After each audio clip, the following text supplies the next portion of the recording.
ठीक है।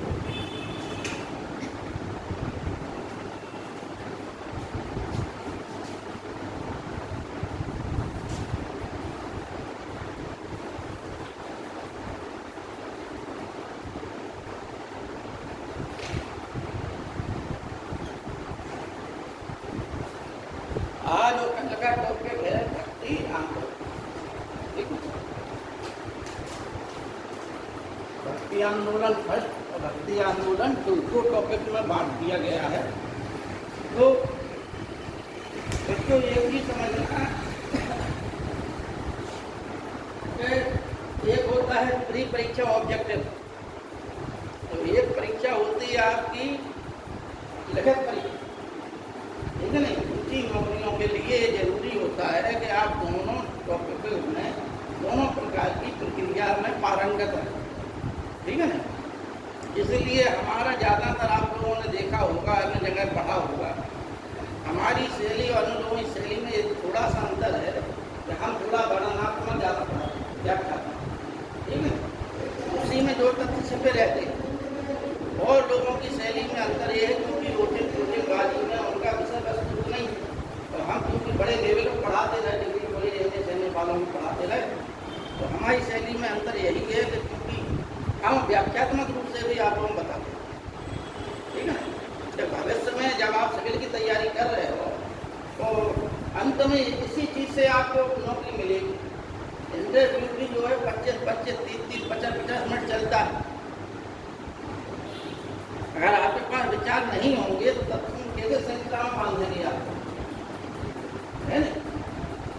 और उसी में जो तथ्य छिपे रहते जो परीक्षा में आते हैं, और तथ्य रट लें आप तो उसकी जो भूमिका, जैसे भक्ति काल आंदोलन हम बता रहे हैं, तो भक्ति है क्या? भक्ति आंदोलन शब्द जोड़ गया, ठीक है ना? आंदोलन का मतलब है जो आपको उत्तेजित करे, जो आंदोलित करे, अंदर हलचल पैदा करे व्यक्ति के मन में। जब वो जो है जन समूह का रूप धारण कर ले, एक व्यक्ति के मन में ही उथल पुथल ना हो, पूरे जन समुदाय के मन में आ जाए, तो उस प्रक्रिया को ही, यानी सबका मन ही तो उद्वेलित हो जाए, तो उस प्रक्रिया को हम आंदोलन, ठीक है ना? आखिर इस पूरे जन समुदाय को जरूरत क्या थी ताकि भक्ति की? तो हम लोग ये जानते हैं कि भक्ति जो है ईश्वर के प्रति पूर्ण समर्पण को कहते हैं, ठीक है? इसी चीज को इस्लाम धर्म में सूफीवाद कहते हैं और भारत में इसी को भक्ति कहते हैं, ठीक? सर्वप्रथम भक्ति का उल्लेख जो है श्वेता उपनिषद में इसमें मिलता है।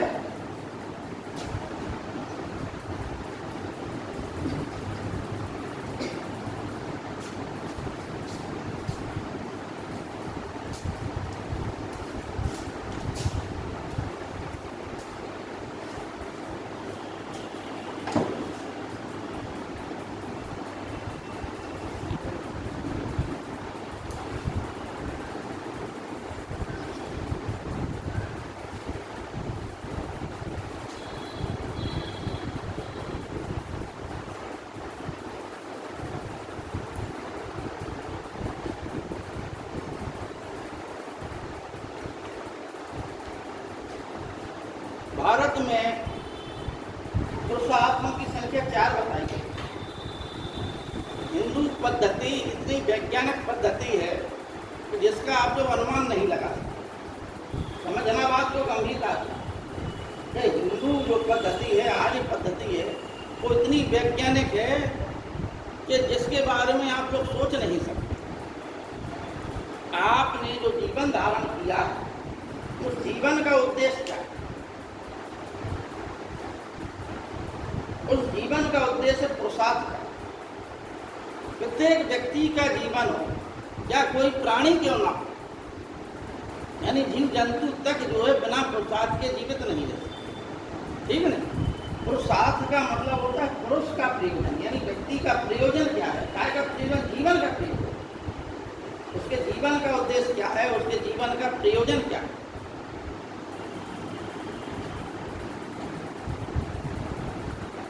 हाथों की संख्या कितनी बताई गई है? 4। ठीक है ना? कितनी बताई गई है? 4। धर्म, अर्थ, काम और मोक्ष। कितने बताए गए पुरुषार्थ?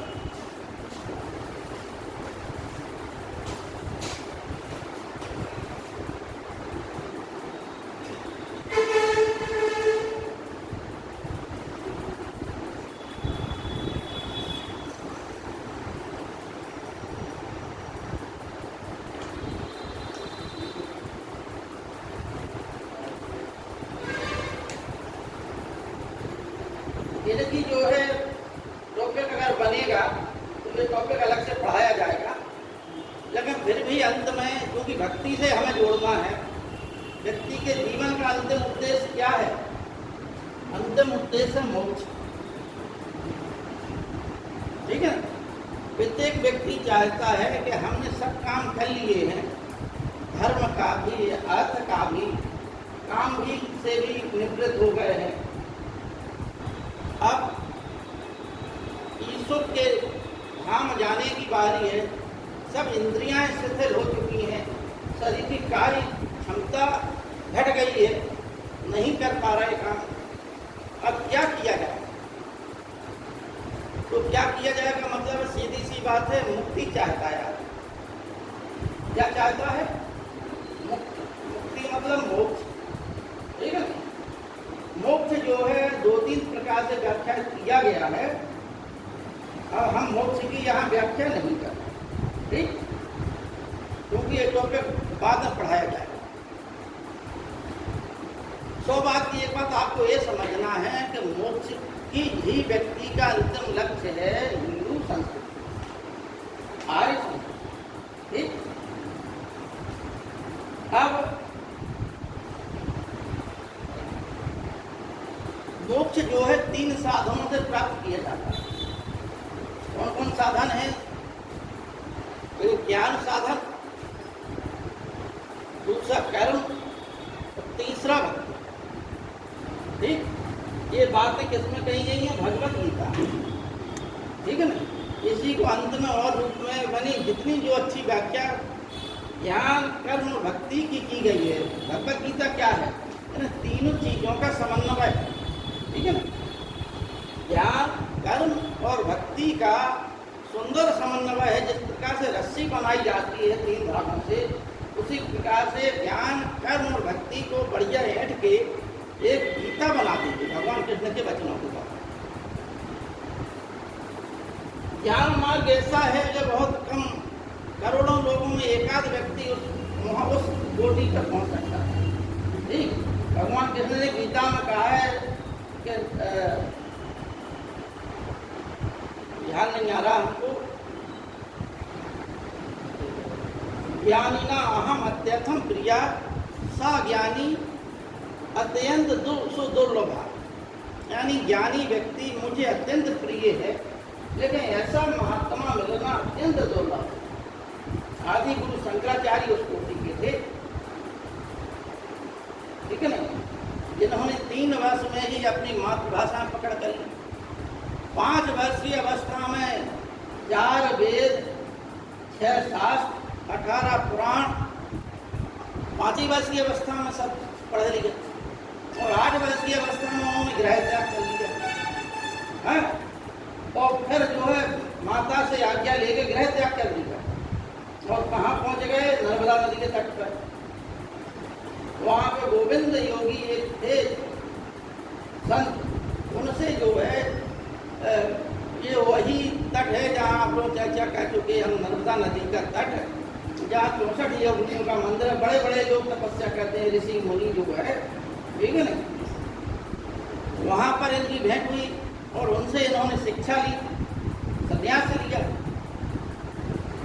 भाई बिना संन्यास ग्रहण किए आप सन्यासी नहीं हो सकते, और संन्यास के लिए कोई गुरु होना चाहिए। तो उन्होंने ये गुरु बना लिया। अब उनकी आज्ञा से इन्होंने जो है हिंदू धर्म का प्रचार प्रसार किया। ठीक? और 32 वर्ष की उम्र में ही जितने बौद्ध विद्वान थे, जितने और हिंदू धर्म के विद्वान थे, उनको जो है हरा के 4 धामों की स्थापना करके बद्रीनाथ धाम में अपने शरीर को स्वतः ही त्याग दिया। तो उस उच्च कोटि का ज्ञानी होना बहुत ही दुर्लभ है। भगवान कृष्ण भी उसी उच्च कोटि के ज्ञानी थे। उनकी चेतना का स्तर होता है, व्यक्ति में उच्च चेतना होती नहीं, ठीक है ना। इसलिए ज्ञान मार्ग अत्यंत दुर्लभ है। ज्ञान के द्वारा आप मोक्ष प्राप्त कर लें। अब आइए कर्म मार्ग, तो कर्म में तो सभी लगे रहते हैं। बिना कर्म के कोई भी प्राणी जो जीवित ही नहीं रहता।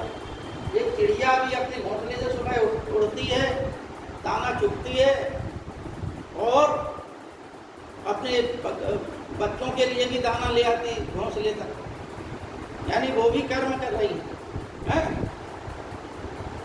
पूरा संसार ही कर्म के बंधनों से ग्रसित है, पूरा संसार।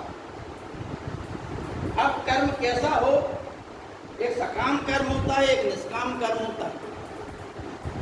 कर्म की कोटियां हैं। सकाम कर्म जो है सभी लोग करते हैं। हेलो जी सर, अभ्याल आ रहा था, एक मिनट। ठीक ठीक वहीं आ रहा है, अभ्याल आ रहा है ग्राउंड पे। बच्चों 1 मिनट में आ रहा है, एक लोग आ रहे हैं।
ठीक है, सकाम और निष्काम। ये हम क्या है, आप लोग दिमाग में पूरी आउटलाइन बैठाना चाह रहे हैं कि भक्ति है क्या। फिर इसके बाद आ जाएगा क्या, भक्ति आंदोलन के जो रहे हैं संत लोग, तो उनका जीवन परिचय, उनका कृतित्व, उनके द्वारा स्थापित संस्थाओं के नाम, ठीक है ना। कभी कभी प्रश्न उनसे आ जाते हैं। अब सकाम क्या है और निष्काम क्या है। सकाम का मतलब है कि आप सब लोग पढ़ रहे हैं, एक इच्छा के अनुरूप पढ़ रहे हैं, एक प्रयोजन के अनुरूप पढ़ रहे हैं कि हमारा उद्देश्य पढ़ाई का ये है कि हमें जो है अमुक अधिकारी बनना है, हम अमुक पद पर जाना। ठीक है ना। अन्यत्र जो है उद्देश्य कुछ है नहीं, नौकरी प्राप्त करना उद्देश्य है नहीं सभी का, लगभग सभी का है। बिना भावना के कोई यहाँ पर जो है पधारा नहीं है, ठीक है। तो एक उद्देश्य है कि हमें ये बनना, ठीक। ये क्या आपका काम कौन की श्रेणी में आ गया? सकाम की श्रेणी में, यानी उसमें एक भावना है, एक उद्देश्य है, एक प्रयोजन है आपका, एक आसक्ति भी जुड़ी हुई है उसी में। यदि आप पास हो रहे हैं तो खुशी होगी और फेल हो रहे हैं तो दुखी होगा। भाई सुख दुख साथ में चलता है, तो यानी सुख दुख जहाँ उत्पन्न हो रहा है वो सकाम कर्म की श्रेणी में आ गया। और निष्काम कर्म क्या है? कि जिस कर्म में किसी प्रकार का प्रयोजन ना हो, किसी प्रकार की आसक्ति ना हो, बिना आसक्ति के काम करना ही निष्काम। बिना जैसे माँ बाप की सेवा करना, क्या आपका उसमें कोई आसक्ति जुड़ी हुई है?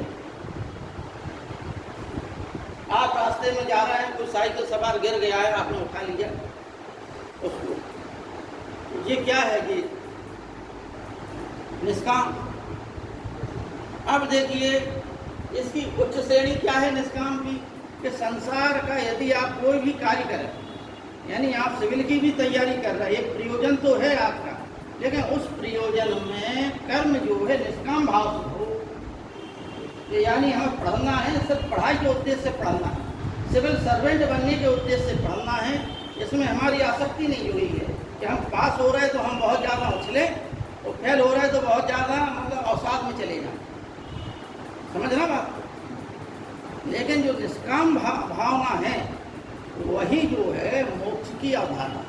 इस भावना से जो काम कहता है, यानी कर्म कहते हुए भी जिसे किसी प्रकार की आसक्ति ना जुड़ी हो उस कर्म में, कोई भी कर्म करें आप, चाहे वो पढ़ाई का ही उद्देश्य, नौकरी का उद्देश्य क्यों ना हो, चाहे बच्चों के प्रति कर्तव्य हो, माता प्रति कर्तव्य हो, चाहे राष्ट्र के प्रति कर्तव्य हो, समाज के प्रति कर्तव्य हो, लेकिन बिना आसक्ति भाव के, बिना रिवार्ड के कि ये हम काम कर रहे हैं वो हम बदले में मिलेगा, तो आसक्ति जुड़ गई आपको, ठीक है नहीं।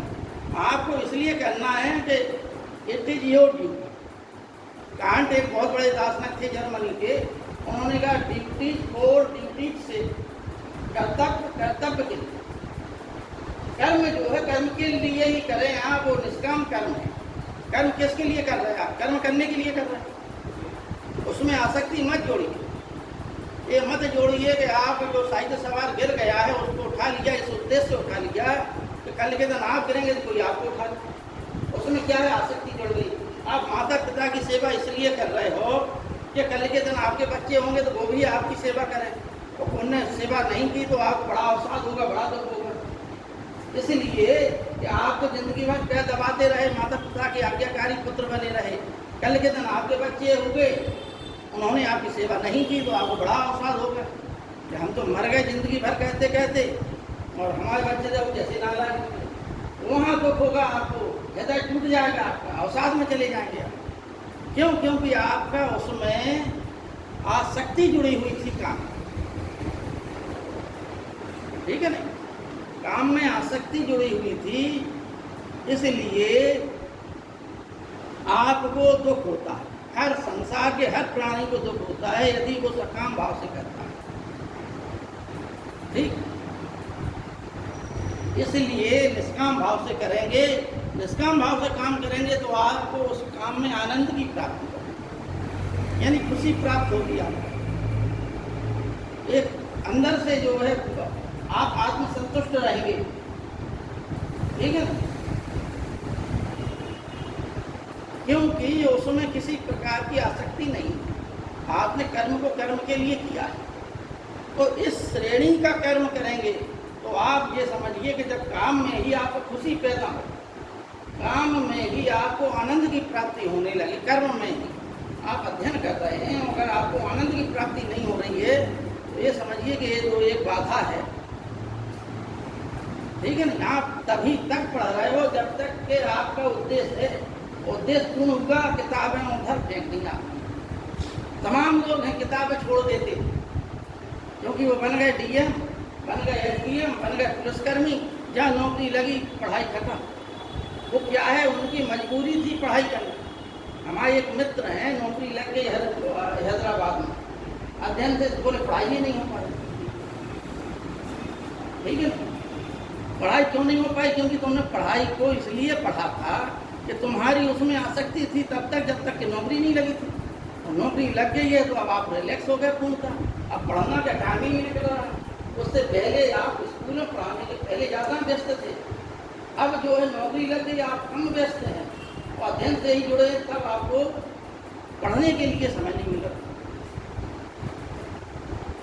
ठीक है, यानी कि व्यक्ति का कर्म जो है यदि इस प्रकार का हो तो उसे निष्काम भाव से, ठीक, बहुत बड़ा ये दर्शन है सकाम और निष्काम वाला, गीता में भी है, पश्चिम में भी है, और भी लोगों ने व्याख्या किया है। लेकिन मोक्ष की अवधारणा से आप आ जाइए तो कर्म वो है निष्काम भाव, तो वहाँ से आदमी को मोक्ष मिलता है जो निष्काम भाव से करे। एक चना है, यदि वो एक दो चने के दाने दिए, एक भुना हुआ चना और एक बिना भुना हुआ चना, दोनों आपने पानी में डाले तो क्या परिणाम निकलेगा आप लोग बताइए? पानी में डाल दिए, सुबह आपने पानी को देखा तो क्या परिणाम निकलेगा? या 2 दिन बाद देखा, 3 दिन बाद देखा, तो क्या परिणाम दिखाई देगा? दोनों चनों परिणाम ये दिखाई देगा आपको कि जो एक चना आपने जो है बिना भुना डाला था, एक चना आपने भुना हुआ डाला था, तो भुने हुए चने में अंकुरण नहीं आएगा, यही अंतर आएगा, और जो बिना भुना हुआ उसमें अंकुरण आ जाएगा। ठीक इसी प्रकार से काम की, कर्म की व्याख्या इसी प्रकार से चने के बीच समझ में आ गई। यानी यदि आप अपने कर्मों को निष्काम भाव से करेंगे तो आपको उस कर्म में जो है, ये प्रक्रिया बहुत लंबी है, एक दिन की प्रक्रिया नहीं है, धीमे धीमे करके आप उस पद पे प्राप्त होंगे। अध्ययन करते जाएंगे तब आपको आनंद की प्राप्ति होगी, ज्ञान में। ठीक है ना? तो ये लंबी प्रक्रिया है, कर्म को आप निष्काम भाव से करें, ये मोक्ष की अवधारणा को निरूपित करें।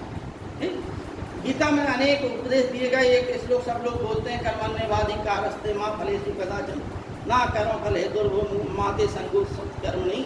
ठीक है नहीं, अनेकों हैं। भगवान कृष्ण ने पूरा गीता का दूसरा अध्याय कर्म ही कर्म पर बोला।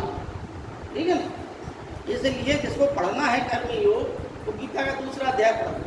ठीक, तो ये क्या हुआ? कर्म ज्ञान के माध्यम से मोक्ष मिलता है, कर्म के माध्यम से मोक्ष मिलता है। भक्ति क्या है भाई? ज्ञान मार्ग भी कठिन हो गया, कर्म मार्ग भी कठिन हो गया।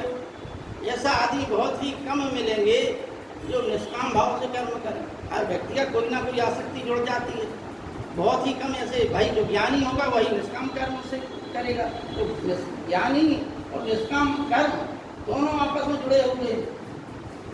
अब आइए भक्ति। भक्ति पूर्णतः ईश्वर के प्रति समर्पण। जिस प्रकार से राधा कृष्ण से प्रेम करती थी और कृष्ण राधा से प्रेम करते थे, उसी प्रकार का आपका प्रेम ईश्वर के प्रति हो जाए।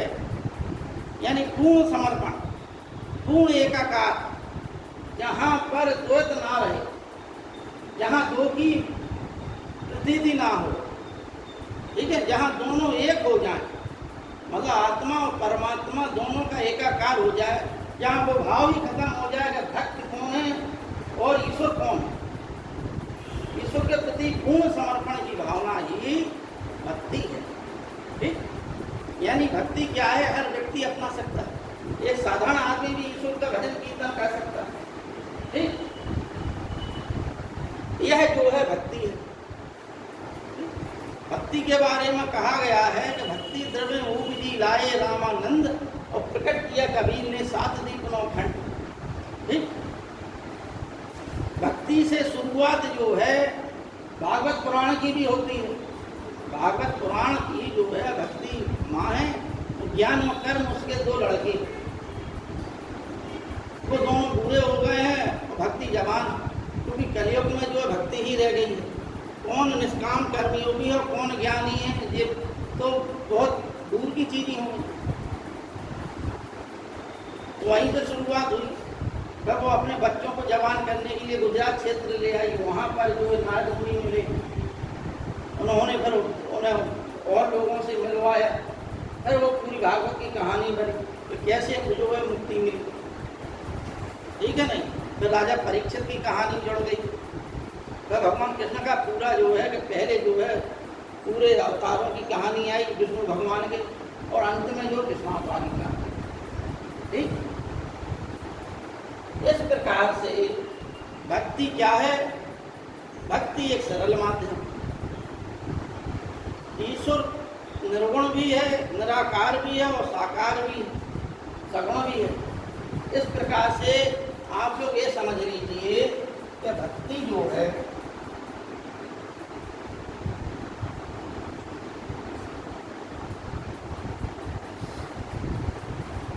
एक निर्गुण धारा हो गई भक्तों की और एक सगुण धारा हो गई।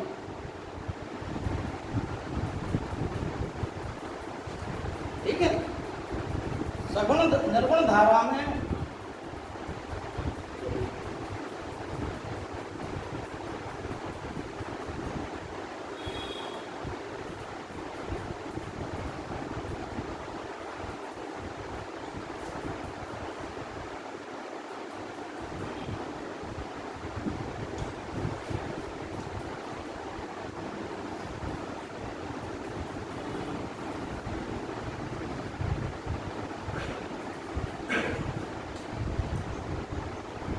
निर्गुण में ये लोग हो गए, इनमें शंकराचार्य जी का भी नाम जोड़ सकते हैं हम लोग।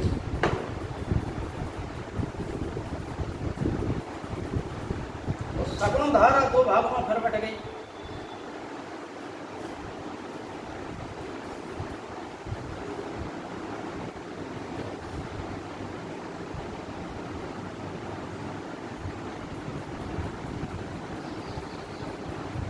राम मार्गी, कृष्ण मार्गी, ठीक है जी। इसमें जो है रामानंद जी का नाम और है।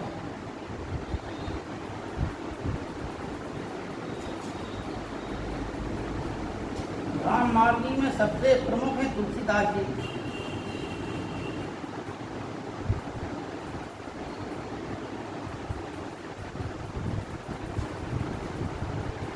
कृष्ण में जो है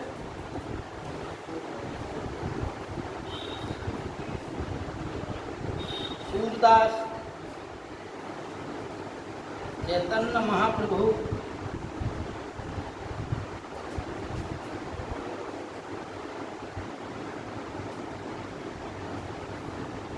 मीराबाई,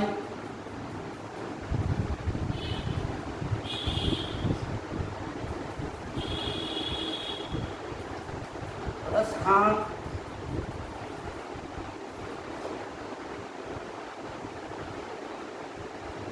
वल्लभाचार्य,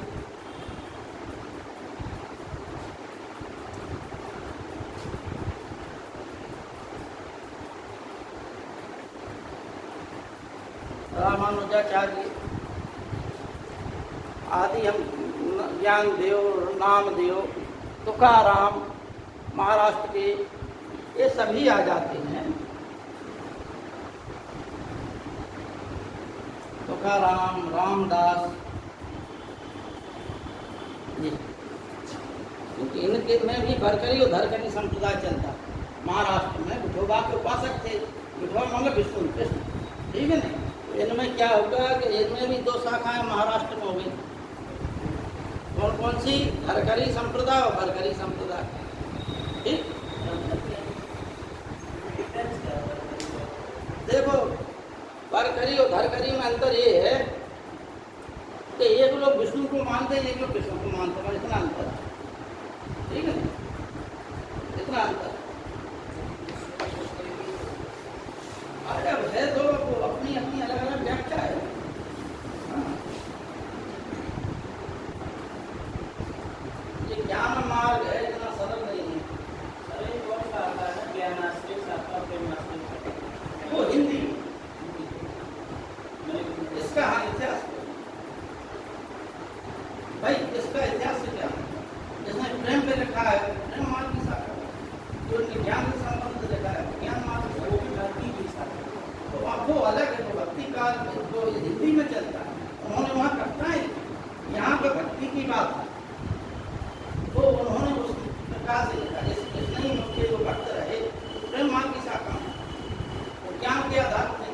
जाके ज्ञान मार्ग लेते, यहाँ वो निर्गुण हो गए।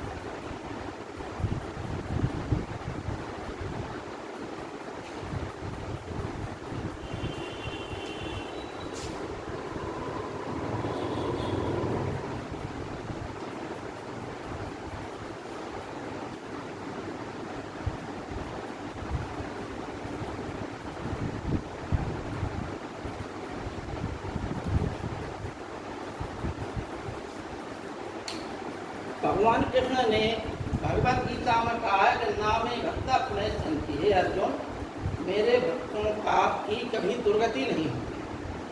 ठीक है ना? भक्त वह है जो ईश्वर के प्रति पूर्ण समर्पण भाव से अपने आप को निछावर करे, वो भक्त की सेवा। ठीक। और भगवान कृष्ण ने अर्जुन को भी कहा कि सर्वधर्माण परित्यज्य मामेकं शरणं व्रज अहम त्वां सर्व पापेभ्यो मोक्षयिष्यामि मा शुचा। हे अर्जुन, सभी धर्मों को छोड़कर, सभी प्रकार धर्मों का मतलब है जो अनेक जगह तुम्हारा दिमाग बटा हुआ है, उन सबको छोड़कर तुम मेरी शरण में आ जाओ। तो तुम्हारे दिमाग में जो काया क्लेश जो चल रहा है, मैं इन सब पापों से तुम्हें मुक्त कर दूंगा। यानी इसी चीज जो क्या है, ये पूर्ण शरणागति बोलते हैं इसे। जब आप जो है पूर्ण रूप से समर्पण कर जाएं ईश्वर के प्रति, इसी को क्या बोलते हैं? भक्ति भी सकाम हो गई और भक्ति भी निष्काम हो गई। सकाम का मतलब है कि हे ईश्वर हमें IAS बना दो, तो हम जो है एक क्विंटल के लड्डू का भोग लगा दें, गरीबों को दान कर देंगे, ये कह देंगे, वो कह देंगे, और सुनो अगर नहीं सुनी तो हम सुनी कुछ नहीं करेंगे। तो क्या हो गई? सकाम। सकाम भक्त। ज़्यादातर जो है भक्तों के भी 3-4 प्रकार होते हैं। ठीक है ना? अर्थात ही जिज्ञासु, ये 4 प्रकार के होते हैं। हमें ध्यान नहीं आ रहा, पूरा दर्शन में है वो तो लेते। ठीक है ना? भक्त जो 4 प्रकार के होते हैं। जिज्ञासा वाले होते हैं, एक अर्थार्थी होते हैं। यानी अर्थार्थी का मतलब है आज पैसे के आधार पर खेती करना, कि हमें जो है धन देव, संपत्ति देव, सब देव। ठीक है नहीं? मांगना। ठीक। मंदिर में उनका उद्देश्य जाने का। असली भक्त बहुत कम आपको मंदिर में मिलेंगे। एक दुखार्थी होता है भक्त, जो दुखों से पीड़ित होने के कारण ईश्वर की शरण में चला जाता है।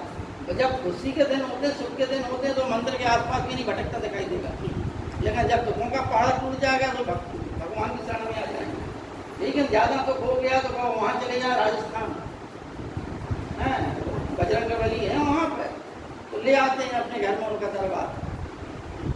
ठीक है ना? क्योंकि दुख ही नष्ट नहीं हो रहा है, तो चलो भगवान ही घर में बैठा लो, है नहीं? एक मानसिक संतुष्टि बनी रहेगी, चलो भगवान विराजे। ये क्या है? दुखार्थी भक्त हो गए, इनका दुख दूर हो गया, भगवान को भूल गए तुरंत। अरे अब बहुत दिन हो गए प्याज लहसुन छोड़े हुए, सब चला संसार में रहना है, तो ये चीज़ों के बिना नहीं चल पाते हैं। चलो अब वहाँ जाके एक बार फिर जाएंगे बालाजी, हैं, और वहाँ पर जो है अपना संकल्प छोड़ाएंगे, क्योंकि तो उनके खत्म हो गए। ठीक है ना? तो अपने अपने हिसाब से जो है व्याख्या है। भक्त जो 4 प्रकार के हो गए। जो सही में भक्त है वो कौन सा भक्त है? ईश्वर के प्रति पूर्ण समर्पण, जिसका कोई प्रयोजन नहीं है ईश्वर से, सिर्फ वो अपनी मुक्ति के लिए भगवान से प्रार्थना कर रहा है, उनका भजन कीर्तन यशोगान गा रहा है भक्त को। ठीक है? तो आपने भक्त समझ लिया, भक्ति समझ ली। अब इसकी जरूरत क्या थी? भाई क्यों जरूरत थी कि ये आंदोलन खड़ा हुआ? ठीक? हमने आपको बताया कि भारत में भक्ति की शुरुआत बहुत पहले हो गई थी, कुछ ना कुछ रूप में, ठीक है ना। बाद में इस्लाम ने प्रवेश किया। इस्लाम धर्म से पहले भी जो है, जब इस्लाम धर्म की वहाँ उत्पत्ति हो रही थी 7वीं शताब्दी के आसपास, दक्षिण भारत में भी भक्ति आंदोलन उठ खड़ा हुआ था। क्योंकि वहाँ हुआ क्या था कि ब्राह्मण और उच्च वर्ग, राजा आजा लोगों ने, क्षत्रिय वर्ग ने निम्न जातियों का बहुत ज़्यादा जो है अधिकार छीन लिया। सामाजिक तनाव बहुत ज़्यादा हो गया। उस सामाजिक तनाव में समरूपता स्थापित करने के लिए दो प्रकार के संत खड़े हो गए, एक भगवान विष्णु के भक्त और एक भगवान शिव के भक्त। भगवान विष्णु के जो भक्त हो गए उन्हें अलवार कहा गया, भगवान शिव के जो हो गए उन्हें जो है नयनार कहा गया, ठीक है ना।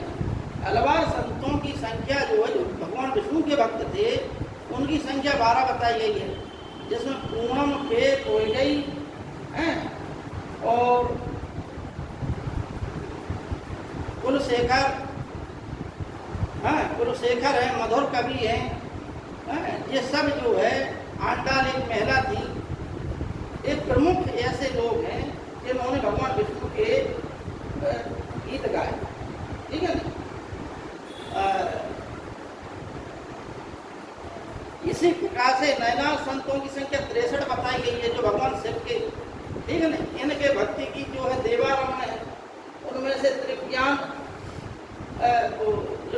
संबंध है और नाम भी, आंडाल नाम भी, ये नाम कुछ महत्वपूर्ण है, ठीक है ना। इस प्रकार से 7वीं शताब्दी में दक्षिण भारत में चोर चेर पांडवों के शासनकाल में, ज़्यादा पल्लव शासनकाल था उस समय, इनके शासनकाल में इन सब संतों की अलग अलग कहानियाँ हैं, ठीक है ना। अलग अलग कहानियाँ हैं, उनका जीवन परिचय, हर व्यक्ति का जीवन परिचय है। कोई किसी प्रकार, क्योंकि दक्षिण भारत में उस समय बौद्ध और जैन धर्म भी उत्कर्ष कर रहा था। एक कारण ये भी था, जैन और बौद्ध धर्म से हिंदू धर्म का संघर्ष चल रहा था।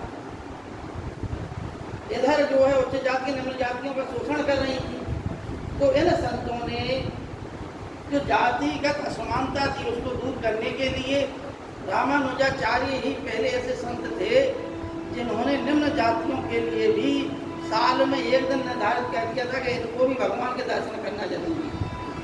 इसलिए एक दिन ये लोग भी मंदिर में प्रवेश करके भगवान के दर्शन कर सकते। पहला प्रयास इसने कराया था रामानुजाचार्य। जाति पात आदि के जो है, जब समाज में ज़्यादा चीज हो तो एक दिन की मोहलत उन्होंने दिला दी। धीमे धीमे करके रामानंद जी आए। रामानंद जी जो है कि जो दक्षिण की संस्कृति थी उसको उत्तर भारत में लाए। लेकिन उद्देश्य हमें बताना है पहला कि भक्ति आंदोलन का खड़ा क्यों हुआ। भक्ति आंदोलन इसलिए खड़ा हुआ कि 7वीं शताब्दी में इन लोगों का जो आंदोलन चला वो धीमे धीमे पुनः पड़ा था, ठीक है। रामानुजाचार्य से जो है कि थोड़ा सा करीब 123 साल जिए रामानुजाचार्य। 1117 में उनका जन्म हुआ था और 1237 में उनकी मृत्यु हुई, ठीक है ना। इस प्रकार से रामानुजाचार्य ने कुछ काम एक किया, ठीक। इसके बाद भक्ति आंदोलन की स्थिति कमजोर हो गई। तब तक भारत में क्या है, इस्लाम धर्म का प्रवेश आ गया। देखिए अब आप लोग समझ लें भक्ति आंदोलन क्यों पनपा। भक्ति आंदोलन इसलिए पनपा कि भारत में जो है, तो एक तो पहले हिंदू धर्म में अनेक शाखाएं थी, पर ऊपर से इस्लाम धर्म का तेजी से प्रचार प्रसार हुआ, क्योंकि बहुत से जो है हिंदू जो निम्न वर्ग के थे उन्होंने इस्लाम धर्म स्वीकार कर लिया। तो बहुत सी जनता जो है इस्लाम धर्म में, निम्न जाति की जनता इस्लाम धर्म में कन्वर्ट हो रही थी। हिंदू धर्म में अनेकों अंधविश्वास, अनेकों कुप्रथाएं, छुआछूत की भावना, ऊंच नीच की भावना ने भी एक वर्ग को दूसरे वर्ग से अलग कर दिया। थे हिंदू ही लेकिन वर्ग अलग अलग हो गए। हम आपके बगल में नहीं बैठेंगे, छू लिया तो बड़ा बाहर ही नहा। अभी तक भारत स्वतंत्र भी हो गया, उसके बावजूद भी जो गरीब निम्न वर्ग के लोग थे, बड़े जो जमींदार लोग थे, उनके यहाँ जूते पहन के नहीं निकल सकते, चप्पल पहन के नहीं निकल सकते। वो उठा लेते थे अपने सर पे, ऐसे रख के लेके जाते थे, ठीक है। नहीं जमींदार साहब का वो हो जाता। मान, ऐसी भी स्थितियां थी, आपको बता, ठीक है नहीं। गरीब लोगों की बारात दूल्हा घोड़े पर नहीं बैठ सकता। स्वतंत्रता के बाद धीमे धीमे चीजें होती हैं। सती प्रथा भी जो है लॉर्ड विलियम बेंटिंक ने इकट्ठी एक बार में बंद नहीं कर दी, ठीक है नहीं। सम्राट बादशाह अकबर ने भी प्रयास किया था इसके लिए, और भी लोगों ने प्रयास किया था सती प्रथा के लिए। एक दिन की बात नहीं है। ऐसे दहेज प्रथा जो है प्राचीन समय से कानूनी बना हुआ है। क्या दहेज प्रथा बंद हो गई हमारे देश में? कानून बन गया 1961 में, जवाहरलाल नेहरू ही ने बनवा दिया था कानून। दहेज लेना और दहेज देना दोनों ही अपराध की श्रेणी में। जो दे रहा है वो भी अपराधी, और बिना दहेज के ब्याह हो रहा है, क्या बताइए। एक आध उदाहरण मिल जाएगा 100 खाना में भी नहीं, बल्कि लाखों में एक आध मिलेगा, लाखों में है एक आध जो अच्छे शिक्षित हों। लेकिन उन्हें जब उनकी बिटिया की बारी आएगी, लड़के का तो कर लेंगे, बिटिया की बारी आएगी तब वो बिना दहेज के उनको भी घर मिलना मुश्किल हो जाएगा, ठीक है ना भाई। जनता के नैतिक स्तर पर कानून निर्भर करता है। अब जनता मानने को तैयार नहीं, खुली आम रूप चल रही है, ठीक है। तो इस प्रकार से इस्लाम धर्म की क्या विशेषता थी? इस्लाम धर्म की विशेषता थी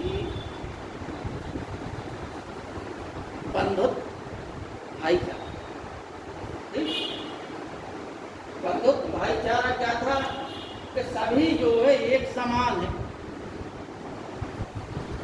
और ईश्वर एक है, वो निराकार है। इन चीजों को मुख्य आधार बनाकर ही हजरत मोहम्मद साहब ने इस्लाम धर्म का प्रचार प्रसार प्रारंभ किया था। ये भावना से अनेकों लोग प्रभावित हुए, और जो लोग सताए हुए थे वो धीमे धीमे करके इस्लाम धर्म को स्वीकार करने लगे। तो बात हिंदू धर्म में ये आई कि अब इनसे मुकाबला करने के लिए क्या किया जाए, ठीक है नहीं। 6वीं शताब्दी ईसा पूर्व में ब्राह्मणों के खिलाफ ही जो है जैन धर्म बौद्ध धर्म खड़ा हुआ, ठीक। बाद में आदि गुरु शंकराचार्य जी ने हिंदू धर्म को इकट्ठा करने का प्रयास किया, बौद्धों को हराया जगह जगह, ठीक। नंबूदरी ब्राह्मण थे शंकराचार्य। जब बौद्ध धर्म एक उत्कर्ष के रूप में एकदम तेजी से फैल रहा था, उसके पहले तब जो है पुष्यमित्र शुंग ने हिंदू धर्म की स्थापना की। फिर जो है पुष्यमित्र शुंग के पश्चात वो भी ब्राह्मण वंश था। इसके पश्चात शंकराचार्य हुए। शंकराचार्य जी के पश्चात जो है फिर ब्राह्मणों की अनेकों श्रृंखलाएं आ गई। इसमें जो है कि जब जो है जात पात की भावना दूर हो गई, जात पात पूछे नहीं कोई, हरि को भजे सो हरि का हो। ये किसने कहा था? ये रामानंद जी ने कहा। रामानंद जी ही पहले ऐसे संत थे जिन्होंने सबसे ज्यादा उत्तर भारत में जाति व्यवस्था पर कठोर प्रहार। उनके 12 शिष्यों में सभी जाति के लोग थे। यहाँ तक कि महिलाओं को भी शिक्षा का अधिकार, महिलाओं को समानता का अधिकार की वकालत करने वाले, जिस समय महिलाएं जो है एक काम करने वाली और बच्चे पैदा करने वाली स्थिति के अतिरिक्त और कोई अधिकार महिलाओं के नहीं थे। ना उन्हें शिक्षा का अधिकार था, ना उन्हें धन संपत्ति का अधिकार था, ना उन्हें समानता, ना राजनीति, ना व्यापार करने के अधिकार थे। एक ऐसा मध्यकाल आया जहाँ पर महिलाएं सिर्फ विषय वस्तु, वो भोग विलास की वस्तु रह गई थी। वस्तु मतलब एक नाम, वो चीज रह गई थी, ठीक है नहीं। जैसे कपड़ा एक वस्तु, उसी प्रकार महिलाओं की स्थिति उस स्तर पर गिर गई, जहाँ पे लूटो खसूटो ये वाली स्थिति आ गई थी। कि इसलिए हुआ क्या कि बाल विवाह की प्रथा शुरू हो गई। ऐसी स्थिति में अनेकों लोग उठ खड़े हुए, जिसमें से रामानंद जी ने उत्तर भारत में बहुत अच्छा प्रयास किया। उन्होंने जाति प्रथा का पर कठोर प्रहार किया। लोगों की जो सामान्य भाषा थी, हिंदी भाषा, संस्कृत भाषा को नहीं अपनाया, उन्होंने अपनी विद्वता नहीं दिखाई। तो रामानंद जी ही ऐसे संत थे, आपको बता दें, जिनका जन्म 1199 में हुआ। समझना बात, 1199 में हुआ, पूरा 1200 जी गए और अंत में 1300 में के ऊपर मारे, ठीक है ना। करीब 117-18 साल तक रामानंद जी ने अथक प्रयास किया, वृद्धावस्था में पूर्ण उम्र लेकर वो यज्ञ। ठीक, तो इन सब का उद्देश्य क्या था? उद्देश्य क्या था भक्ति आंदोलन का? उद्देश्य यही था कि हिंदू धर्म को संगठित करना, हिंदू धर्म में व्याप्त कुरीतियों को दूर करना, ईश्वर के एक होने का प्रचार प्रसार करना कि ईश्वर एक है। जिसने जो भी व्याख्या की उसने एक ईश्वर की व्याख्या की। कबीरदास जी निर्गुण थे तो उन्होंने निराकार ब्रह्म की थी। मानक जी निर्गुण ब्रह्म के उपासक थे, निर्गुण ईश्वर के उपासक थे, तो उन्होंने निराकार ईश्वर की व्याख्या की। ठीक है नहीं? लेकिन अगर हम राम मार्गी में आज तुलसीदास जी हैं तो तुलसीदास जी एक के ही भक्त थे, राम की ही व्याख्या की उन्होंने। सूरदास जी जो है सूर सागर, सूर सारावली और साहित्य लहरी नामक 3 किताबें इनकी मिलती हैं। कबीरदास जी की बीजक जो है नामक किताब इनकी मिलती है। बीजक में ही साखी शब्द रमैनी, ठीक है नहीं, ये जो है आगे इनका विस्तार से बताया जाएगा। इस प्रकार से भक्ति आंदोलन की जरूरत इसलिए पड़ी कि इस्लाम धर्म का भारत में प्रवेश हो गया। इस्लाम धर्म के एकेश्वरवाद, इस्लाम धर्म की बंधुता और भ्रातृत्व की भावना से हिंदू धर्म में टूट होने लगी थी। अतः इन सब चीज़ों से जो हिंदू बौद्धिक वर्ग था उन्होंने इस कमी को महसूस किया और हिंदू धर्म को, हिंदू जाति को एकजुट करने के लिए एक ईश्वर की व्याख्या की। जाति पात के बंधनों को तोड़ा गया। सभी जाति के लोग रामानंद जी के अनुयायी हुए। मनु के वो रैदास जी जाति के चमार थे, ठीक है नहीं, और मीराबाई रैदास जी की को गुरु मानती थी। इस प्रकार से इन लोगों का स्थान जो है ऊंचा हो गया, क्योंकि उन लोगों ने भी भक्ति की। रसखान जी जो है मुसलमान थे, रसखान जी का ही वो है, कहीं भी रासलीला हो बना रसखान जी के, तो कृष्ण के भक्त थे रसखान जी, और कृष्ण की बाल लीलाओं का आनंद ले रहा है। पूरा कृष्ण भक्ति में शराब और होगा, भगवान कृष्ण की लीला लिखी। छछिया पर छाछ पर नाच नचावे वाला गीत किसने लिखा? रसखान जी, ठीक है। इतनी कुछ ऊंचाई वाले ये संत हुए जिन लोगों ने जनता में एकता स्थापित की। बड़े बड़े ज्ञान देव जी हुए, ज्ञान देव महाराष्ट्र में, ठीक है ना। इन्होंने तो जो है कि निर्जीव पर भी शक्ति प्राप्त कर ली। एक चंगदेव थे, महाराष्ट्र के कई हजार वर्षों से जीवित थे, ठीक है ना। अब ये बेटा तंत्र मंत्र आदि चीजें होती तुम लोग हंसी आएगी, लेकिन जब जो है वही है कि जाना हूँ तुम्हें हो जाए। ब्रह्म वेद ब्रह्म भवति, जो ब्रह्म को जानता है वो ब्रह्ममय हो जाता है। अब 1000 वर्ष की तुम लोगों से कह दिया हमने, तो बात ये है कि ये लोग तांत्रिक विधियों के द्वारा जीते।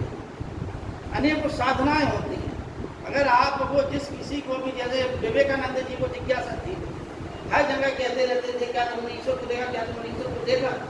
और जब गदाधर चट्टोपाध्याय मिल गए उनको, कौन मिल गए? जिसका नाम था गदाधर चट्टोपाध्याय, राम के परमहंस जी का, ठीक है ना। जब वो मिल गए उनसे भी उन्होंने वही प्रश्न पूछा, तो बोले हाँ हमने देखा, जैसे हम तुम्हें देख रहे वैसे हम ईश्वर को देखते। तब फिर वो गए उनके आश्रम में। वो भी जो है एक शक्तियाँ प्राप्त किए हुए संत रामकृष्ण परमहंस जी, उन्होंने उनकी जो है कुंडलिनियाँ शक्ति जागृत कर दी। मूलाधारम स्वादिष्ठानम मणिर्ममायतम विश्वधस्य तथा ज्ञान क्या षट चक्राणि विभावे। ये 6 जो हैं मूलाधार होते हैं शरीर में, वो बहुत बड़ी तंत्र मंत्र की क्रियाएँ बहुत बड़ी होती हैं। इस आधार पर ये लोग अपना जीवन जी लेते हैं। हर कोई इन सिद्धियों को प्राप्त नहीं कर पाता। चांगदेव जी पहुँच गए, इनके पास ज्ञानदेव जी के पास, इनके माता पिता पहले ही से मर गए थे, छोटी उम्र में 4 भाई थे ये। तो इन लोगों ने क्या किया, कोई इतने गरीब थे कि कोई इन्हें शिक्षित भी नहीं करना चाहता था, यज्ञोपवीत नहीं कर देना चाहता था, ब्राह्मण थे जाति के, फिर भी नहीं करना चाहता था। तो एक दूसरे को, कर्मकांडी थे ही, एक दूसरे को यही गुरु बन गए जो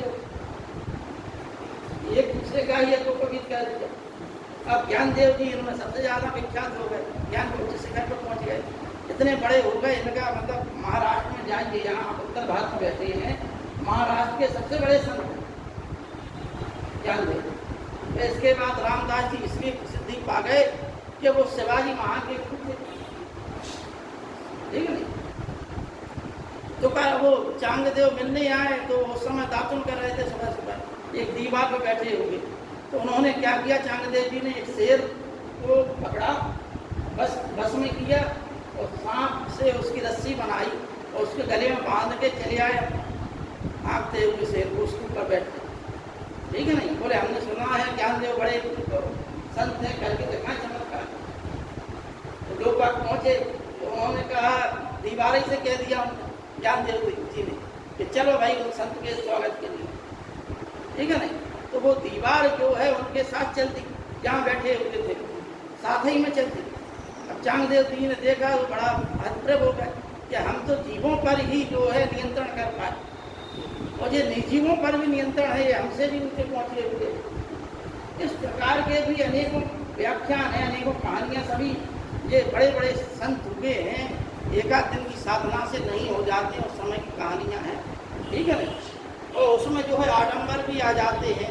आपको बता दिया, हमने पूरी व्याख्या कह दी कि जो अर्थ के भक्त हों वे अर्थात ही हो गए, ठीक है नहीं। वे संत नहीं है, अर्थात ही है, वे अर्थ मांग रहे जनता से। ये अपना दिमाग लगाना चाहिए बहरहाल। अब बच्चों इतना तुम समझ गए कि भक्ति आंदोलन क्यों चला, क्योंकि भक्ति आंदोलन की उस समय जरूरत थी। जरूरत इसलिए थी कि भारत में छुआछूत, आडंबर, जाति प्रथा है, अनेकों बहुदेववाद, मूर्ति पूजा, ये अनेकों आडंबर अंधविश्वास समाज में व्याप्त हो गए। इन चीज़ों को दूर करने के लिए ही प्रत्येक संत ने एक देववाद, मतलब एक ईश्वर की भक्ति का प्रचार प्रसार किया। जाति पाति के बंधनों को तोड़ने का प्रयास किया, ठीक है भाई। एक चीज़ और बता दें कि रामचरितमानस तुलसीदास जी ने लिखी, जिसमें उन्होंने एक दो सूत्रों के बारे में लिख दिए, जिससे ये हुआ कि तुलसीदास जी ये लगा कि सूत्रों की विरोधी हैं। लेकिन आप जब इनकी और भी रचनाएं जब आप पढ़ेंगे तो वहाँ उन्होंने सूत्रों की प्रशंसा भी की, ठीक है। अब वो प्रसंग दूसरा है, लेकिन मतलब कहने का ये है, एक IAS में भी इंटरव्यू पूछा गया था एक व्यक्ति से, इसी संबंध में पूछा गया था, वो इसी तरह का कहीं का था, उस लड़के ने बहुत अच्छा जवाब दिया था। तो उसे ज्ञान था इन सब चीज़ों।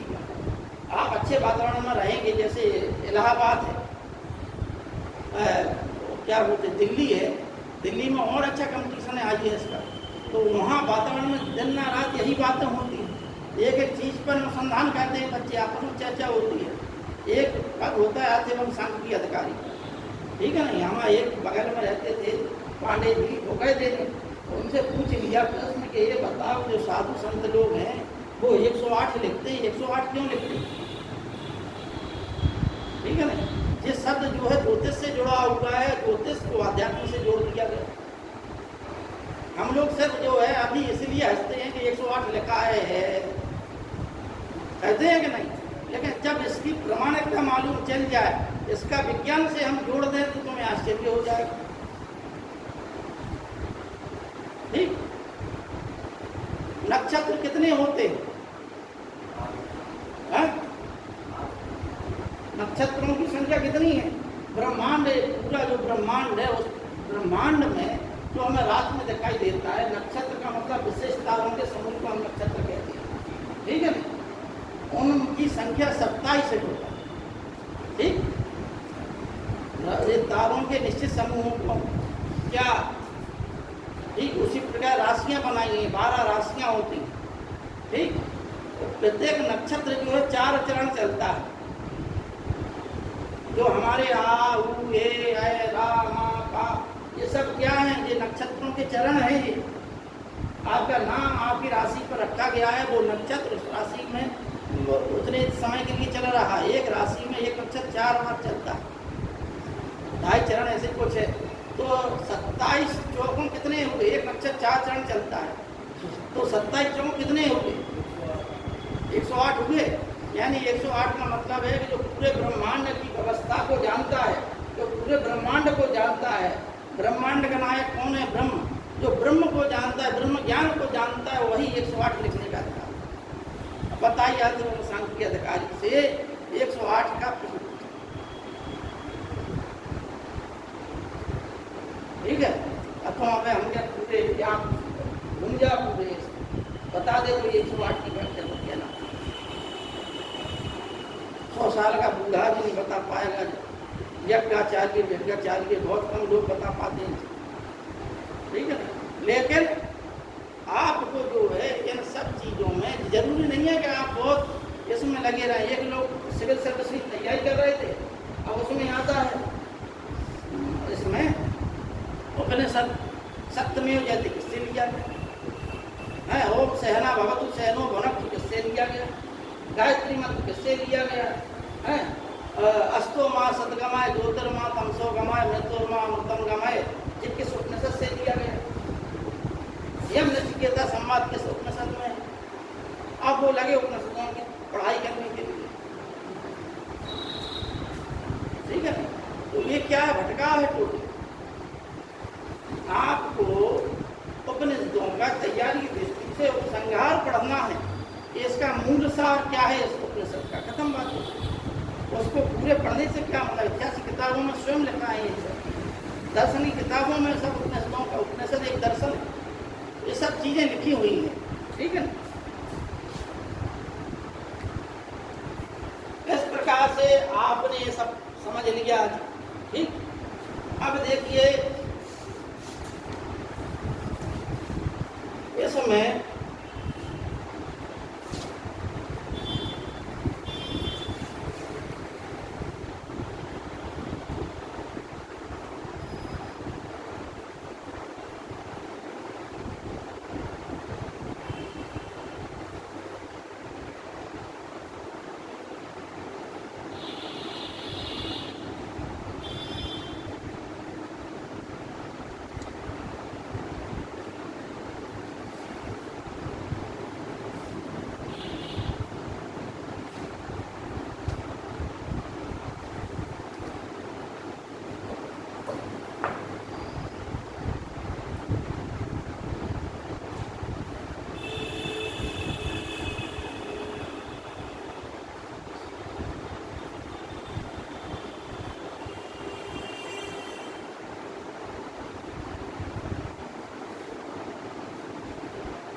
आज बच्चों रामानंद कबीरदास और नानक जी के बारे में बता देते हैं, ठीक है नहीं।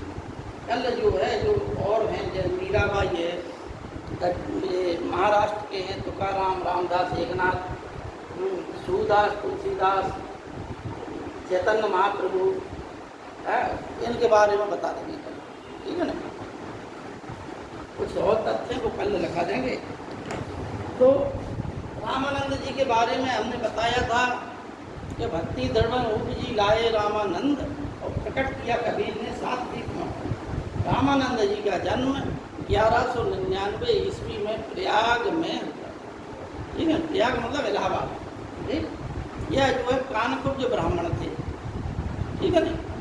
इन्होंने, इनके गुरु का नाम जो है राघवाचार्य था। क्या नाम था? राघवाचार्य। ठीक, रामानंद जी ने वेद और वेदांत की शिक्षा जो है, आप लोग हमेशा जो है 2 चीज़ों में कंफ्यूज रहेंगे, वेदांग और वेदांत। हम बता चुके हालांकि 1-2 बार। ठीक है नहीं, मालूम है आप लोगों में से किसी बच्चे को मालूम है? वेदांत अच्छा है, वेदांतों की संख्या अच्छा है। वेरी गुड, खड़े होकर बता बेटा। शिक्षा, ज्योतिष, कल्प, व्याकरण, ज्योतिष लेकर है ना। शिक्षा, कल्प, व्याकरण, नृत्य, छंद, ज्योतिष। ठीक, 6 हो गई। काय की? वेदांग की संख्या। यानी वेदांग का मतलब है वेदों का अंग। वेदों के अंगों की व्याख्या हम जिस रूप में समझ सकते हैं, उसके लिए हमें वेदांगों की जरूरत पड़ती है। ठीक, वेदांत क्या है? यानी वेदों का अंतिम भाग वेदांत है। वेदों का अंतिम भाग क्या है? उपनिषद। ठीक है ना। अतः इस पर जो है बादरायण ने ब्रह्म सूत्र लिखा। ठीक है, ब्रह्म वेदांत पर जो है, उपनिषदों पर बादरायण जी ने क्या लिखा? ब्रह्म सूत्र। यहाँ आप पूरी जो है यहीं से वेदांत और ये सब चीज़ें जो देख रहे हो, इसी चीज़ की व्याख्या, ये शाखाएं बढ़ गई पर काय के आधार पर, क्योंकि षड दर्शन बताया आप लोगों को। अगर टॉपिक दिया है, अगर होगी पढ़ाई तो बताएंगे। तो वेदांत पर क्या लिखा? बादरायण जी।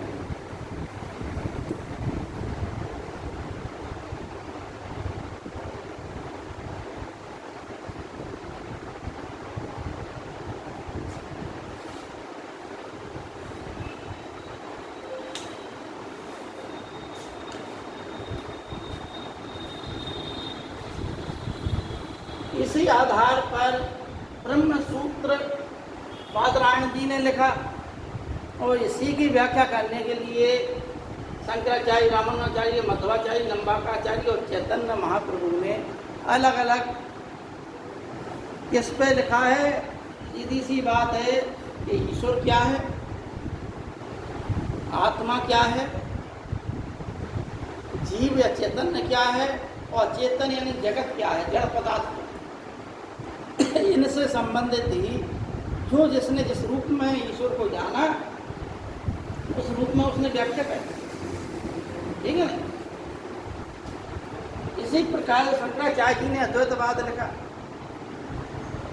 ठीक, शंकराचार्य जी का है कि ब्रह्म सत्यम जगत मिथ्या जीवो ब्रह्म्यो नापरा।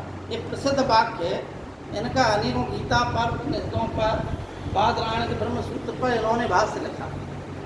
ठीक, क्या था मतलब इनका? कि ब्रह्म सत्यम जगत मिथ्या जीवो ब्रह्म्यो नापरा। एकमात्र ब्रह्म ही सत्य है। जगत, जिस जगत को हम देख रहे हैं वो मिथ्या है, झूठा है। ब्रह्म सत्यम जगत मिथ्या जीवो ब्रह्म्यो नापरा। जीव जो है ब्रह्म से अभिन्न नहीं है, अभिन्न है मतलब भिन्न नहीं है। जीव और आत्मा एक ही है, जिसे हम जो है माया के द्वारा जीव कहते हैं और ईश्वर कहते हैं। ठीक है ना। भाई ब्रह्म क्या है? उन्होंने कहा कि ब्रह्म जो है निर्गुण है, निराकार, अनिर्वचनीय है। अनिर्वचनीय का मतलब होता है जिसकी हम शब्दों के द्वारा व्याख्या ना कर सकें, वह अनिर्वचनीय है। ब्रह्म क्या है? सत्य चित आनंद है। सत्य भी है वो।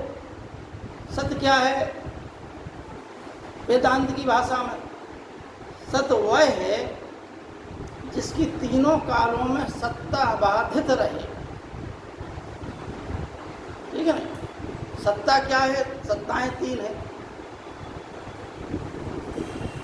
पारमार्थिक सत्ता, प्रतिभाषिक सत्ता, ठीक, और एक लौकिक सत्ता। प्रतिभाषक सत्ता, लौकिक सत्ता जो हमें दिखाई दे रही है,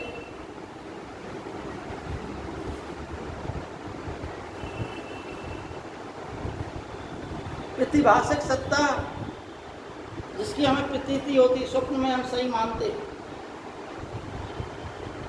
और स्वप्न खोला सब बंद, स्वप्न में हर चीज़ हमें सही, ये लगता है कि सब कुछ सही चल रहा है, लगता है कि नहीं? आज तक किसी ने स्वप्न देखा और देखने के दौरान ही वो ये समझ रहा हो कि सब झूठ चल रहा है, क्योंकि हम स्वप्न देख रहे हैं।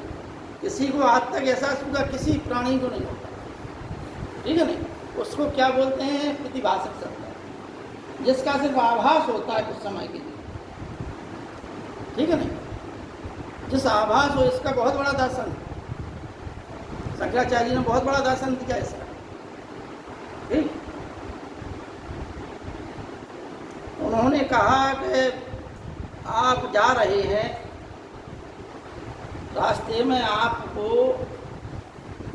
थोड़ा ना दिन है ना रात है, हल्का सा अंधेरा है, कोई टेढ़ी मेढ़ी कोई चीज़ दिखी, आप एकदम चौंक गए, सांप, एकदम पूरे शरीर में पसीना आ गया, अरे बच गए, ठीक है नहीं? और बगल से मोटरसाइकिल निकली तो उसकी रोशनी में देखा, अरे टेढ़ी मेढ़ी रस्सी पड़ी थी, अब आप उसी के बगल से निकल, कुछ समय के लिए आपको आभास हुआ कि यह क्या है, सांप, लेकिन जब मोटरसाइकिल की रोशनी पड़ी,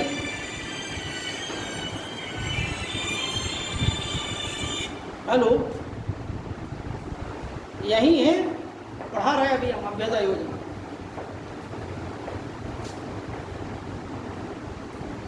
पाँच मिनट रुक सकते, 5 मिनट में आ रहे थे हम, अगर चाहिए हो तो हाँ भी यहीं बरामदे से दिखे देते आप, ठीक ठीक, इधर इधर आ जाओ, इधर इधर आ जाओ।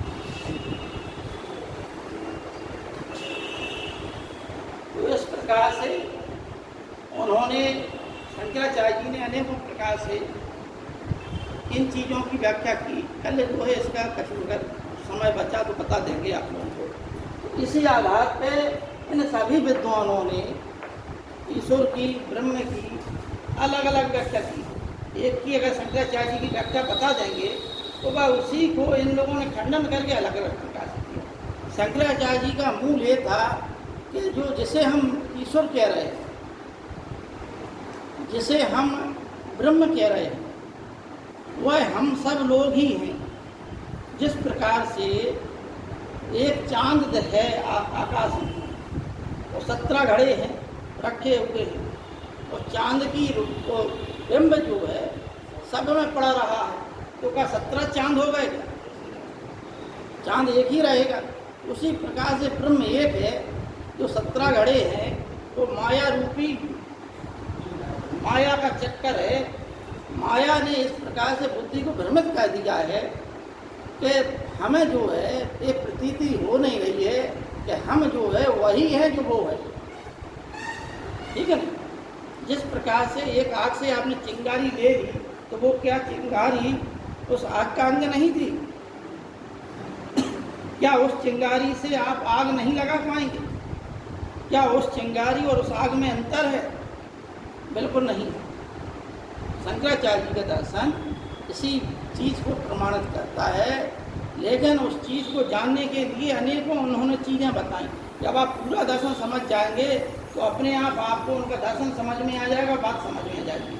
अबे हम पूरी आपको बता ही नहीं पा रहे, ठीक है, समय का थोड़ा अभाव है। और अगर वो दर्शन वाला टॉपिक हमने लिख के दिया है, अगर होगा तो एक आध दिन पढ़ाएंगे, 1-2 दिन में, तो आपको पूरा दर्शन समझ में आ जाएगा। तब जो अंदर की जो दुविधाएँ हैं, जो एक किताब है, अगर किसी भी व्यक्ति को अगर मान लो कि धर्म से संबंधित आशंका हो, ठीक है नहीं, दर्शन में सिविल सर्विसेज की परीक्षा में चलती है किताब के धर्म के ऊपर आक्षेप, ठीक है नहीं, धर्म पर आक्षेप से संबंधित एक किताब आती है, वेद प्रकाश वर्मा शायद उसके लेखक हैं, ठीक। उसमें आत्मा क्या है, उसमें विद्वानों के तर्क दिए गए, पुनर्जन्म क्या है, ईश्वर क्या है, उसमें तर्क वितर्क सब दिए गए। और उसमें खाली हिंदू धर्म से नहीं, अन्य धर्मों के हिसाब से भी बताया गया, ईसाई धर्म, इस्लाम धर्म, इन सब के धर्मों के बारे में बताया गया। जिस व्यक्ति को बहुत ज़्यादा जिज्ञासा हो वो किताब पढ़ ले कि जिज्ञासा अपने आप शांत हो जाएगी। ये चीज़ें कोई आपको इतना ज्ञानी नहीं है कि कोई चीज़ें बैठार के, ना किसी के पास समय है बैठार के आपकी इन जिज्ञासाओं शांत करें। कोई बहुत ज़्यादा जिज्ञासु होता है, जीवन उसी चक्कर में लगा हुआ है, मन नहीं लग रहा, लेकिन पहले यही जिज्ञासा बनी रहती है। तो उस जिज्ञासा को शांत कर लो, अपनी एक किताब ले लो, पढ़ लो, समझ में आ जाएगा, ठीक है ना, सब समझ में आ जाएगा कि ये जो चीज़ें, जो जितने भी मेथड जो बताए गए हैं कि ईश्वर, ब्रह्म, जगत, माया, जीव, अजीब, हैं, क्या विभेद है, पुनर्जन्म है, अवतारवाद, इन सब चीज़ों पर, तंत्र मंत्र, सब चीज़ों पर उसमें लिखा, बड़े बड़े विद्वानों ने उसमें अपने विचार दिए, तो आपको अपने आप समझ में आ जाएगा क्या है, ठीक है ना। इस प्रकार से आज का टॉपिक इतना ही रहने थे आप लोग, क्योंकि वो रिदम नहीं बन पा रहा, बीच में 2-3 बार टोकटाकी हो गई, ठीक है ना। लेकिन रामानंद जी का इतना आप लोग समझ लें कि रामानंद जी 1199 में प्रयाग में जन्म हुआ, कानपुर के ब्राह्मण थे, राघवाचार्य इनके गुरु थे, ठीक। पहले ऐसे संत थे जिन्होंने हिंदी भाषा को अपनाया, मैं उपदेश दिया। पहले ऐसे संत थे जिन्होंने स्त्री समानता पर बल दिया। पहले ऐसे संत थे जिन्होंने स्त्री शिक्षा पर बल दिया। पहले ऐसे संत थे जिन्होंने उत्तर भारत में, पहले ऐसे संत थे जिन्होंने जाति व्यवस्था पर कठोर प्रहार किया और मनुष्य की समानता पर बल दिया, छुआछूत का खंडन किया, हिंदू धर्म व्याप्त जो कुरीतियाँ थी उनकी बुराई की, और इनके जो शिष्य थे खाली उपदेशवादी नहीं की, अपने आचरण में उस चीज़ को प्रमाणित भी किया है। सब जाति के इनके, चाहे वो ऐसा भी व्यक्ति हो, ईश्वर का बस पारायण करे, वो ईश्वर का ध्यान मगन करे, अपना हृदय उसका शुद्ध हो, उसको उन्होंने अपनी शरण में लिया, और सब जाति के लोग इनके शिष्य बने, ठीक है ना। वेदों का अधिकार, शास्त्रों को सुनने का अधिकार की वकालत करने वाले उत्तर भारत में पहले संत कौन हुए? रामानंद। कबीरदास जी रामानंद के ही शिष्य थे। कबीरदास जी का जन्म जो है 1450 के आसपास माना जाता है नहीं? और इनका जन्म जो है काशी में हुआ था, ऐसा कहा जाता है। इनके बारे में अनेक किंवदंतियां हैं। कबीरदास जी का जन्म एक विधवा ब्राह्मण के गर्भ से हुआ, जिसने लहर तारा नामक नदी, कोई कहता है तालाब के किनारे छोड़ दिया। वहाँ से नीरू और नीमा नामक दंपत्ति गुजर रहे थे, उन्होंने इसे उठा लिया। वो जुलाए थे, मुसलमान थे, अतः इनकी वहाँ परवरिश हुई, ठीक है नहीं। ये पहले ऐसे संत थे जो ग्रस्त थे, लेकिन फिर भी इन्होंने कभी ग्रह त्याग की भावना से खाली नहीं। ये ऐसे संत थे जिन्होंने ईश्वर के साकार रूप की नहीं, निराकार रूप की पूजा की। ये ऐसे संत थे जिन्होंने हिंदू और मुसलमान दोनों को ही फटकार लगाई, ठीक है ना। अरे इन दो मन ने काऊ की ना मानी, हिंदू करें अपनी बड़ाई, गागर छून न दे, वेश्या के पावन तल लेटी कहते कोई भूखा। मुसलमान के पीर हो लिया, मुर्गा मुर्गी खाए, बाहर से एक मुर्गा लाए, धोए धाए चढ़वाए, सब सखियां मेरे जीवन बैठी घर भर करे बड़ाई हैं। घर में दिन में रोजा रखत है, रात हनत है गाय, यह खून है बंदगी तिनको कहाँ खुदाए, ठीक है। इस प्रकार से अनेकों जो है कविताओं के माध्यम से, पढ़े लिखे नहीं थे, मसीह कागज छुपो नहीं, कलम गही नहीं हाथ, इन्होंने कभी जो है पढ़ाई लिखाई नहीं की, लेकिन फिर भी उच्च कोटि के विद्वान थे। और जो समाज में आडंबर व्याप्त था, हिंदू मुसलमानों में एक रास्ता लाने के लिए, उनके बीच में जो तनाव था, उस तनाव को दूर करने में सबसे ज़्यादा किसी व्यक्ति ने कार्य किया तो वो कबीरदास जी। कबीरदास जी के आज भी किसी भी क्षेत्र में विचार हों, आज भी प्रासंगिक है। आडंबर पाखंड इन पर सबसे ज़्यादा प्रहार करने वाले कबीरदास जी। सर मुआए क्या भया जो मन मल मेल न जाए, और मीन सदा जल में रहे धोए बास न जाए। हैं तो सर मुआए हरि मिले तो सब कोई ले मुड़ाए, बार बार के मूल ने भेड़ न बैठ जाए। ठीक है नहीं, इस प्रकार से अनेकों इन्होंने कांकर पाथर जोड़ के मस्जिद लई बनाए, ता मुल्ला बाग ने क्या बहरा भया खुदा। इस प्रकार से चाहे हिंदू हो या मुसलमान हो, उन दोनों को समान रूप से फटकार लगाई इन्होंने। ठीक है नहीं, इसलिए और कोई भी इनका विरोधी भी नहीं था। ऐसा नहीं है कि मतलब दूसरा वर्ग इनका विरोधी हो गया, दूसरा वर्ग भी इनका प्रशंसक था। बहुत लोग आते थे और अनेकों इनके वो शिष्य हो गए। बाद में जो है कि इनका पुत्र कमाल भी इनका जो है शिष्य हो गया, पुत्री कमाली भी इनकी शिष्य हो गई। और कमाल ने अहमदाबाद में कबीरपंथी का प्रचार प्रसार, ठीक है ना, और भी अनेक इनके अनुयायी हुए।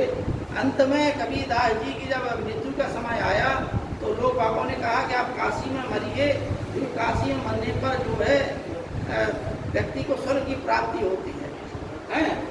कबीरदास जी बोले कि जिसका अगर हृदय शुद्ध ना हो उसे काशी क्या कहीं भी हम कह रहे मार दिया जाए, मर जाए, तो भी उसे स्वर्ग की प्राप्ति नहीं होगी। हैं तो उन्हें पता चला कि मगहरा मरने से नरक मिलता है। तो वे बोले कि ठीक है, हमने जो है बुरे कर्म किए नहीं हैं, अगर वहाँ नरक मिलता है तो हम वहाँ मरने पर भी स्वर्ग को प्राप्त करेंगे। इसलिए उन्होंने वह स्थान चुना जिसकी सब लोग निंदा करते, मगहरा मरे। आज वो स्थान जो है एक तीर्थ स्थान हो गया। ठीक है ना, इस प्रकार से साखी शब्द रमैनी और बीजक के नाम से एक इनका शिष्य था, नाम ध्यान नहीं आ रहा, उसने इनके जो है कथनों को संग्रहित किया। बीजक के नाम से जो 3 भागों में बटा हुआ है, ध्यान नहीं आ रहा, ये थे नाम थे ऐसे ही। ठीक है, अमर मूल के नाम से कबीरदास जी और क्या नाम अमर धर्मदास, इनके कथनों का वचन जो है संवाद है, उसमें अमर मूल नामक एक किताब में। इस प्रकार से कबीरदास जी के संबंध में अनेकों कभी कभार प्रश्नाते हैं और भक्ति काल के महत्वपूर्ण संत हैं, धर्मों शाखा के बकाया जो कल जो तथ्य दिखा देंगे आप लोगों को, जो भी है। ठीक है ना, तो बोल दिया जाए साकी शब्द रमैनी है, कबीरदास का जन्म कहाँ होगा, मरे कहाँ पर है, ये सब लिख लिया करें आप लोग।